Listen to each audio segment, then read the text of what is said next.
얼음이 녹는다는 건 보통 재앙입니다. 빙하가 녹으면 해수면이 올라가고 북극곰은 살 곳을 잃고 생태계가 무너지죠. 그런데 지금 전 세계 강대국들이 이 녹는 얼음을 차지하려고 목숨을 걸고 싸우고 있습니다. 더 놀라운 건요, 러시아가 북극 바다의 80%를 지배하고 있는데 정작 그 바다를 달리는 배는 한국이 만들고 있다는 겁니다. 도대체 북극에서 무슨 일이 벌어지고 있는 걸까요? 영하 30도, 사방이 얼음으로 뒤덮인 북극해 한가운데 두께 2m짜리 얼음을 박살내며 거대한 배 한 척이 질주하고 있습니다. 선체에 적힌 글자는 영어도 러시아어도 아닙니다. 한글입니다. 지금 미국, 중국, 러시아가 이 새로운 바닷길을 차지하려고 치열한 전쟁을 벌이고 있는데요. 놀랍게도 이 싸움에서 가장 유리한 카드를 쥔 나라는 대한민국입니다. 오늘 영상에서는 3가지 이야기를 다뤄보겠습니다. 첫째,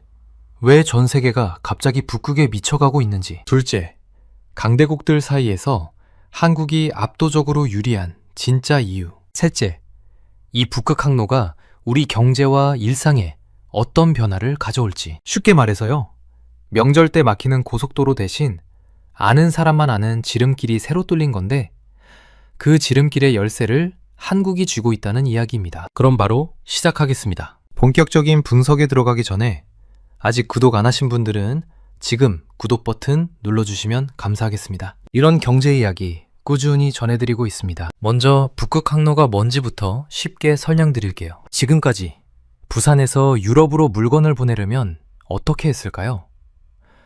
배가 남쪽으로 쭉 내려가서 싱가포르를 지나고 인도양을 건너고 중동의 수에즈 운하를 통과한 다음에야 겨우 유럽에 도착했습니다. 이 거리가 무려 2만 킬로미터예요. 서울에서 부산을 50번 왕복하는 거리입니다. 시간은 25일에서 30일이 걸리죠. 그런데 북극 항로를 이용하면요, 부산에서 출발해서 동해를 거쳐 러시아 북쪽 해안을 따라 쭉 가면 바로 유럽입니다. 거리가 1만 3천 킬로미터로 줄어들어요. 무려 40%나 단축되는 겁니다. 시간도 15일에서 20일이면 충분하고요. 이걸 우리 일상에 비유하면 이렇습니다. 서울에서 부산 가는데 경부고속도로가 명절마다 꽉 막히잖아요. 그런데 어느 날 갑자기 강원도 쪽으로 완전히 새로운 고속도로가 뚫린 거예요. 차도 없고 통행료도 싸고 시간도 반으로 줄어드는 그런 길이요. 북극 항로가 바로 그 지름길입니다. 그런데 왜 이 길이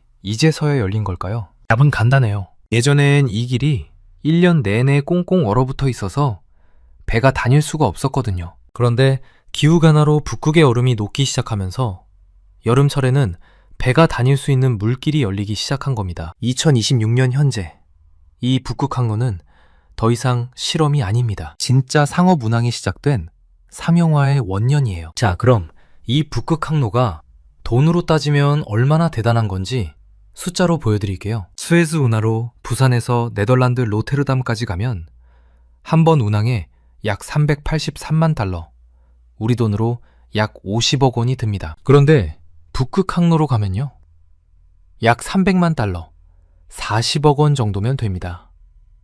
한 번 왔다 갔다 하는데 10억 원을 아끼는 거예요. 배 한 척이 1년에 몇 번이나 왕복할까요?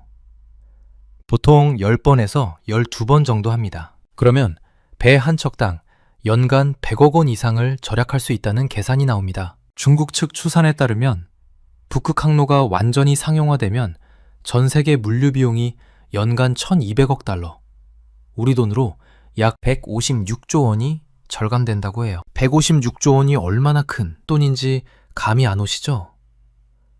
대한민국 1년 국방 예산이 약 60조 원입니다. 그 2배가 넘는 돈이 매년 절약된다는 거예요. 그리고 여기서 끝이 아닙니다. 2026년, 지금 전 세계 해운업계의 가장 큰 골칫거리가 뭔지 아세요? 바로 탄소예요. 유럽연합이 탄소 배출권 거래제라는 걸 시작했거든요. 쉽게 말해서 탄소를 많이 내뿜으면 그만큼 돈을 내야 하는 겁니다. 탄소가 곧 비용이 된 시대예요. 북극 항로는 거리가 40% 짧으니까 연료도 40% 덜 쓰고 탄소 배출도 30% 이상 줄어듭니다. 환경도 지키고 돈도 아끼는 일석이조인 거죠. 자, 그럼 여기서 핵심 질문입니다. 이렇게 엄청난 길이 열렸는데 왜 한국이 유리하다는 걸까요? 첫 번째 이유는 지정학적 리스크.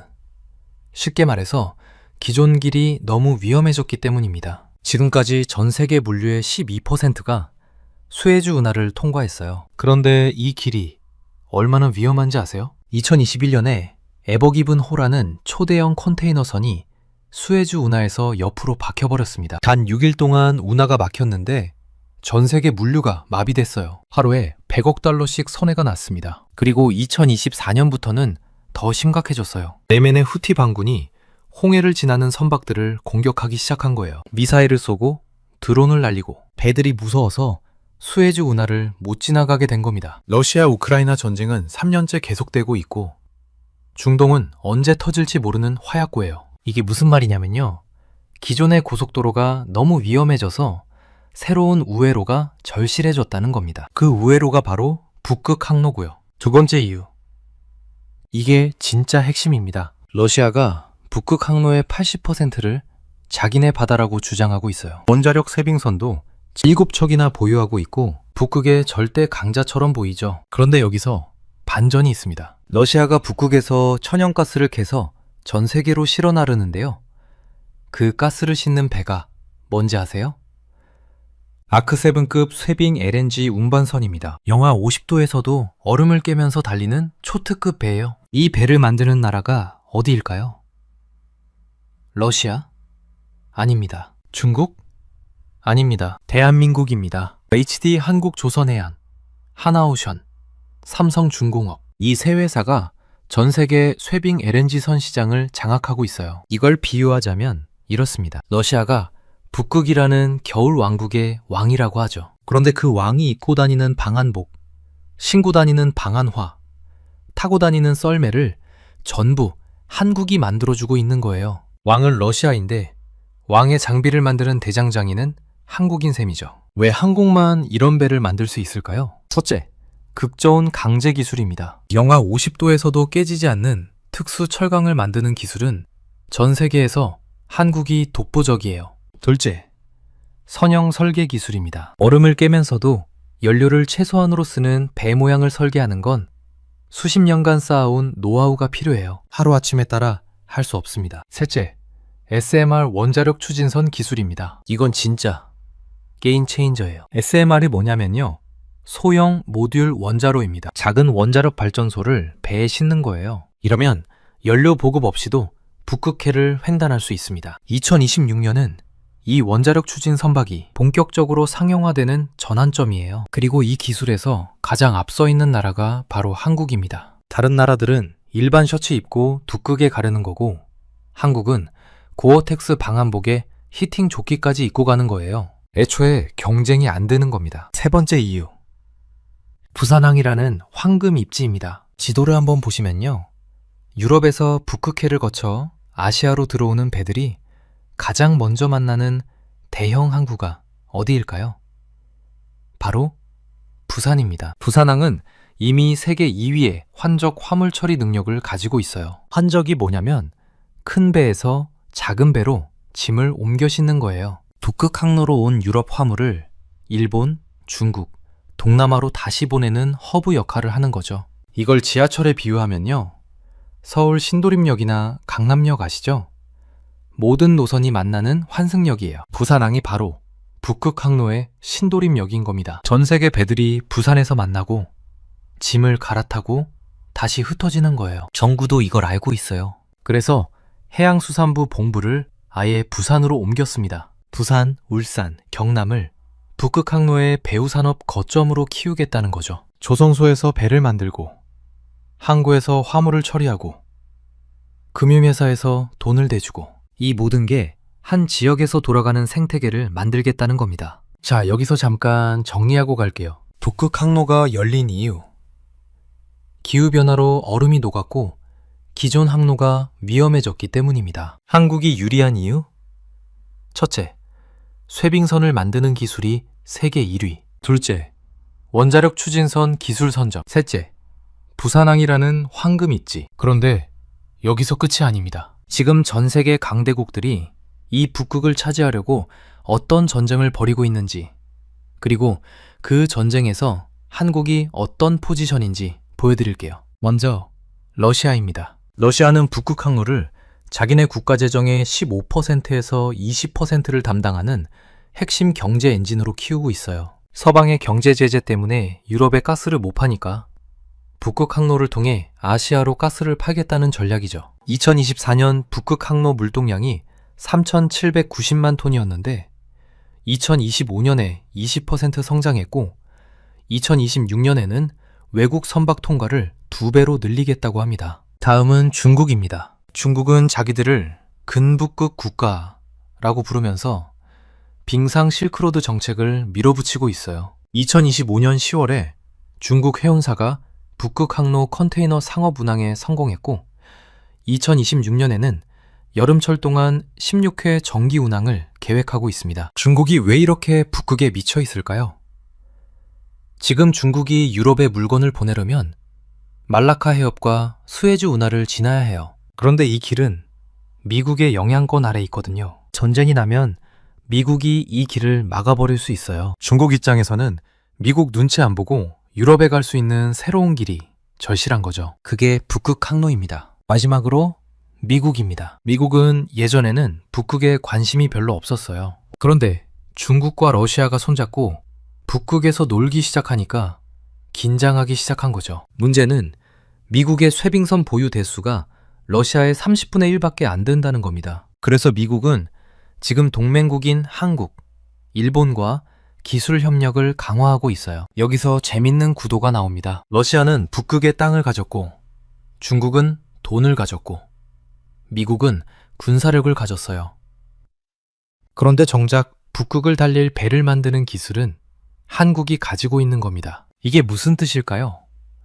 누가 이기든 한국은 돈을 번다는 뜻이에요. 러시아가 북극 항로를 키우면 한국 조선소에서 배를 사야 합니다. 중국이 빙상 실크로드를 완성하면 한국 기술로 만든 배를 타야 합니다. 미국이 북극에서 러시아를 견제하려면 한국과 협력해야 합니다. 이게 바로 기술 패권의 힘입니다. 정부도 이걸 알고 범정부 차원에서 움직이고 있어요. 2026년 대통령 직속으로 북극 항로위원회가 만들어졌습니다. 해운, 조선, 에너지, 외교를 한 번에 컨트롤하는 통합사령탑이에요. 그리고 쇠빙선박을 건조하면 척당 최대 110억 원의 국비를 지원합니다. 민간 회사들이 리스크 없이 북극 사업에 뛰어들 수 있게 정부가 밀어주는 거죠. 올해 9월에서 10월 사이에 한국 국적 선박이 부산에서 로테르담까지 북극 항로 시범 운항을 합니다. 3000TEU급 컨테이너선이에요. 이 시범 운항이 성공하면요,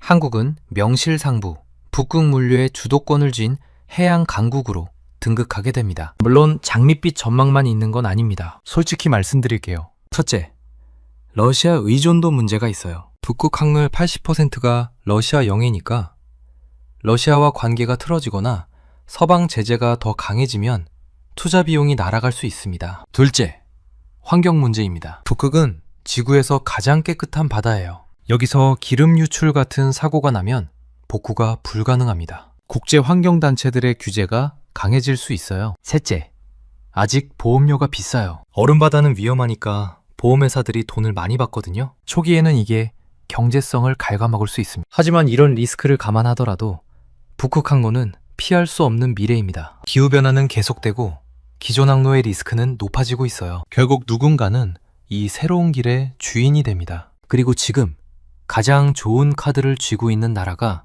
대한민국이에요. 정리해드리겠습니다. 얼음이 녹는 재앙이 왜 한국에겐 기회가 됐을까요? 그 얼음을 깨고 달릴 배를 세계에서 우리만 만들 수 있기 때문입니다. 여러분은 북극 항로 시대가 열리면 우리 경제에 어떤 변화가 올 거라고 생각하시나요? 부산이 정말 세계 물류의 중심이 될 수 있을까요? 댓글로 여러분의 생각을 공유해 주시면 감사하겠습니다. 오늘 영상은 여기까지입니다. 긴 영상 시청해 주셔서 감사합니다. 구독과 좋아요 한 번씩만 눌러주시면 정말 크나큰 도움이 됩니다. 얼음이 녹는다는 건 보통 재앙입니다. 빙하가 녹으면 해수면이 올라가고 북극곰은 살 곳을 잃고 생태계가 무너지죠. 그런데 지금 전 세계 강대국들이 이 녹는 얼음을 차지하려고 목숨을 걸고 싸우고 있습니다. 더 놀라운 건요, 러시아가 북극 바다의 80%를 지배하고 있는데 정작 그 바다를 달리는 배는 한국이 만들고 있다는 겁니다. 도대체 북극에서 무슨 일이 벌어지고 있는 걸까요? 영하 30도. 사방이 얼음으로 뒤덮인 북극해 한가운데 두께 2m짜리 얼음을 박살내며 거대한 배 한 척이 질주하고 있습니다. 선체에 적힌 글자는 영어도 러시아어도 아닙니다. 한글입니다. 지금 미국, 중국, 러시아가 이 새로운 바닷길을 차지하려고 치열한 전쟁을 벌이고 있는데요. 놀랍게도 이 싸움에서 가장 유리한 카드를 쥔 나라는 대한민국입니다. 오늘 영상에서는 3가지 이야기를 다뤄보겠습니다. 첫째, 왜 전 세계가 갑자기 북극에 미쳐가고 있는지. 둘째, 강대국들 사이에서 한국이 압도적으로 유리한 진짜 이유. 셋째, 이 북극 항로가 우리 경제와 일상에 어떤 변화를 가져올지. 쉽게 말해서요, 명절 때 막히는 고속도로 대신 아는 사람만 아는 지름길이 새로 뚫린 건데 그 지름길의 열쇠를 한국이 쥐고 있다는 이야기입니다. 그럼 바로 시작하겠습니다. 본격적인 분석에 들어가기 전에 아직 구독 안 하신 분들은 지금 구독 버튼 눌러주시면 감사하겠습니다. 이런 경제 이야기 꾸준히 전해드리고 있습니다. 먼저 북극 항로가 뭔지부터 쉽게 설명드릴게요. 지금까지 부산에서 유럽으로 물건을 보내려면 어떻게 했을까요? 배가 남쪽으로 쭉 내려가서 싱가포르를 지나고 인도양을 건너고 중동의 수에즈 운하를 통과한 다음에야 겨우 유럽에 도착했습니다. 이 거리가 무려 2만 킬로미터예요. 서울에서 부산을 50번 왕복하는 거리입니다. 시간은 25일에서 30일이 걸리죠. 그런데 북극 항로를 이용하면요, 부산에서 출발해서 동해를 거쳐 러시아 북쪽 해안을 따라 쭉 가면 바로 유럽입니다. 거리가 1만 3천 킬로미터로 줄어들어요. 무려 40%나 단축되는 겁니다. 시간도 15일에서 20일이면 충분하고요. 이걸 우리 일상에 비유하면 이렇습니다. 서울에서 부산 가는데 경부고속도로가 명절마다 꽉 막히잖아요. 그런데 어느 날 갑자기 강원도 쪽으로 완전히 새로운 고속도로가 뚫린 거예요. 차도 없고 통행료도 싸고 시간도 반으로 줄어드는 그런 길이요. 북극 항로가 바로 그 지름길입니다. 그런데 왜 이 길이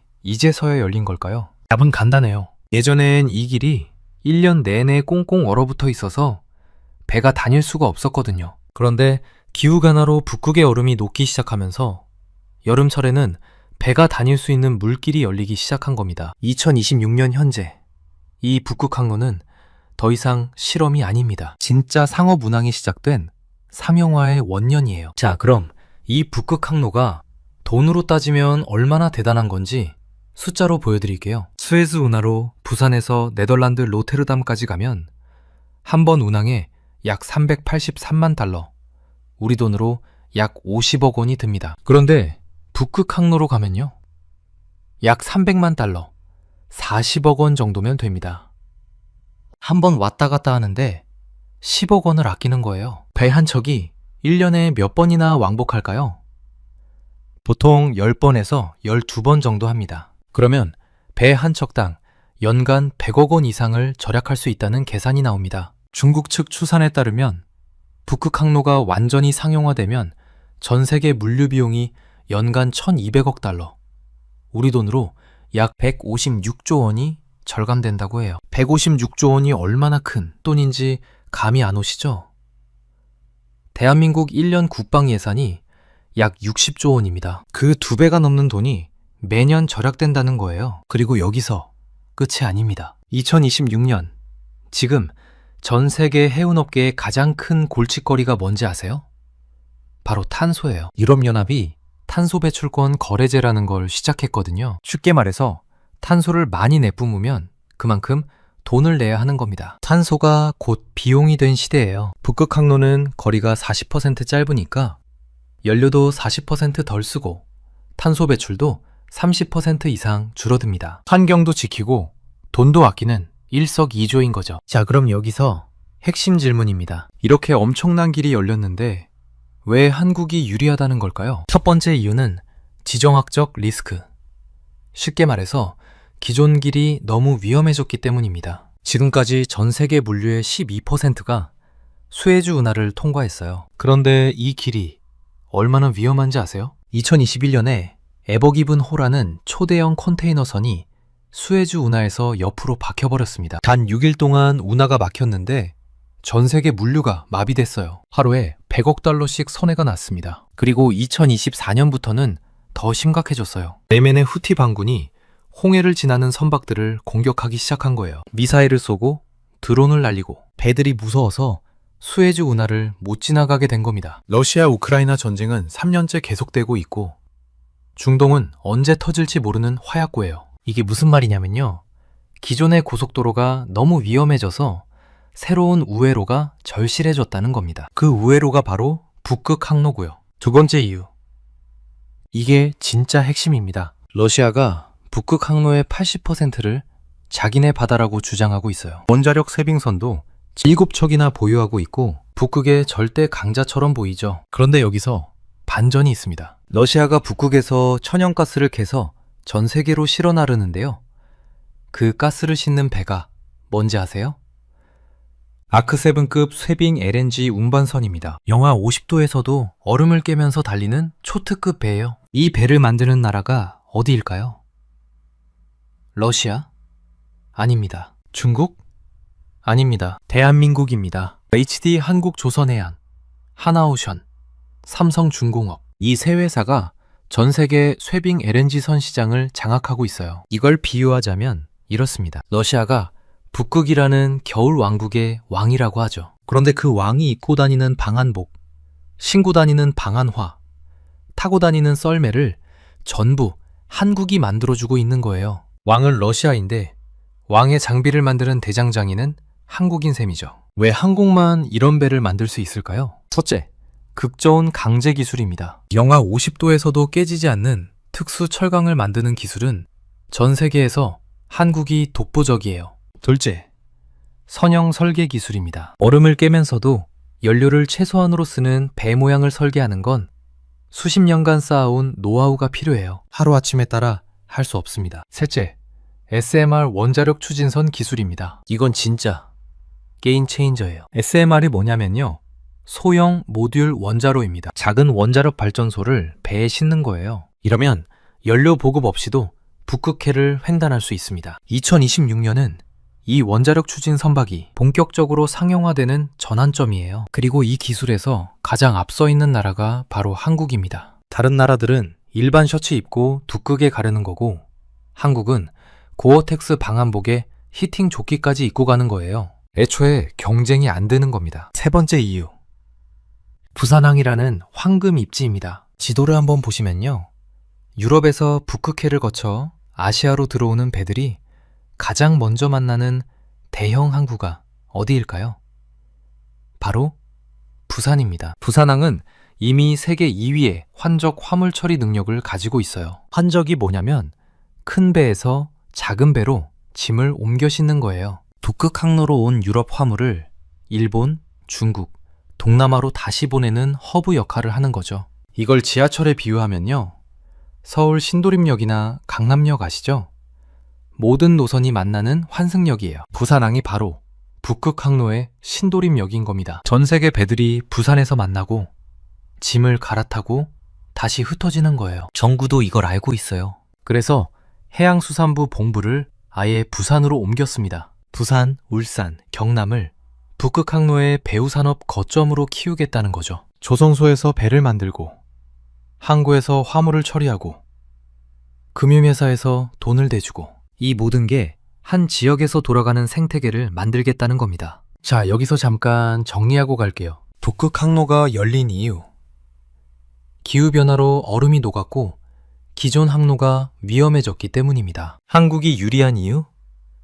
첫째, 쇄빙선을 만드는 기술이 세계 1위. 둘째, 원자력 추진선 기술 선정. 셋째, 부산항이라는 황금 입지. 그런데 여기서 끝이 아닙니다. 지금 전 세계 강대국들이 이 북극을 차지하려고 어떤 전쟁을 벌이고 있는지, 그리고 그 전쟁에서 한국이 어떤 포지션인지 보여드릴게요. 먼저 러시아입니다. 러시아는 북극 항로를 자기네 국가 재정의 15%에서 20%를 담당하는 핵심 경제 엔진으로 키우고 있어요. 서방의 경제 제재 때문에 유럽에 가스를 못 파니까 북극 항로를 통해 아시아로 가스를 팔겠다는 전략이죠. 2024년 북극 항로 물동량이 3,790만 톤이었는데 2025년에 20% 성장했고 2026년에는 외국 선박 통과를 2배로 늘리겠다고 합니다. 다음은 중국입니다. 중국은 자기들을 근북극 국가라고 부르면서